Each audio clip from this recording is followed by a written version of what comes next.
Welcome to Part 3 of English 9A, Credit 1, Lesson 2. He went to the Army field tents to offer relief in the form of vague promises to crowds of the rescued, and then to the impoverished hospital to offer a word of encouragement to doctors and nurses worn down from so many hours of tribulations. Then he asked to be taken to see Azucena, the little girl the whole world had seen. He waved to her with a limp statesman hand, and microphones recorded his emotional voice and paternal tone as he told her that her courage has served as an example to the nation. Rolf Karl interrupted to ask for a pump, and the president assured him that he personally would attend to the matter. I caught a glimpse of Rolf for a few seconds, kneeling beside the mud pit. On the evening news broadcast he was still in the same position, and I, glued to the screen like a fortune teller to her crystal ball, could tell that something fundamental had changed in him.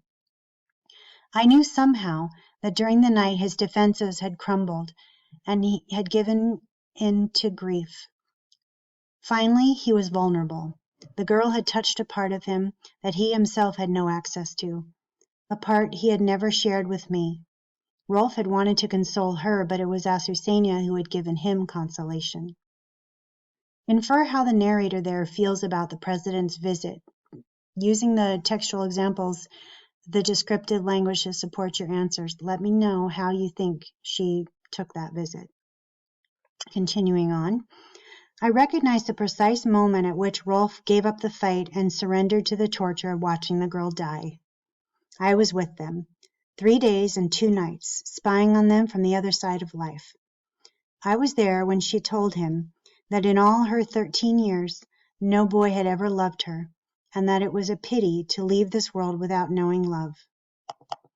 Rolf assured her that he loved her more than he could ever love anyone, more than he loved his mother, more than his sister, more than all the women who had slept in his arms, more than he loved me, his life companion, who would have given anything to be trapped in that well in her place, who would have exchanged her life for Azucena's. And I watched as he leaned down to kiss her poor forehead, consumed by a sweet, sad emotion he could not name.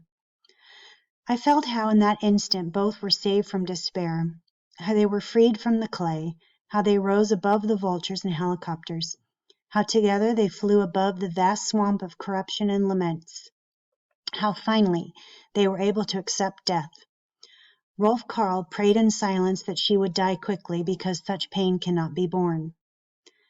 By then I had obtained a pump and was in touch with a general who had agreed to ship it the next morning on a military cargo plane. But on the night of that third day, beneath the unblinking focus of the quartz lamps and the lens of 100 cameras, Azucena gave up.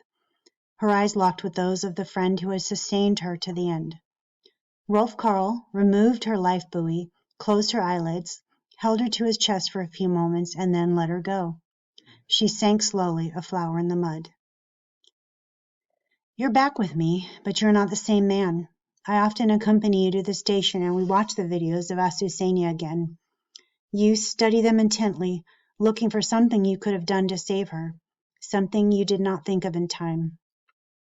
Or maybe you study them to see yourself as if in a mirror, naked. Your camera lies forgotten in a closet. You do not write or sing. You sit long hours before the window staring at the mountains.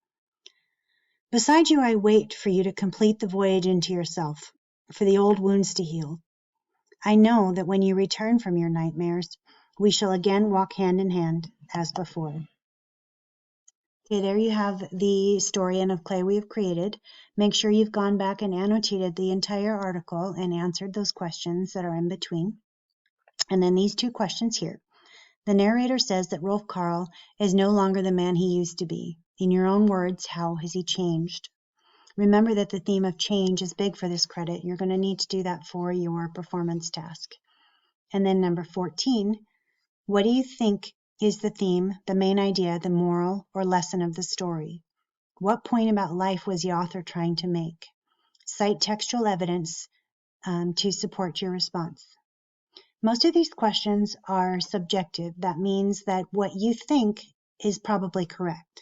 So don't spend too much time trying to find a correct answer, okay? It's whatever the story or the text meant to you. Okay, we'll see you with lesson 3.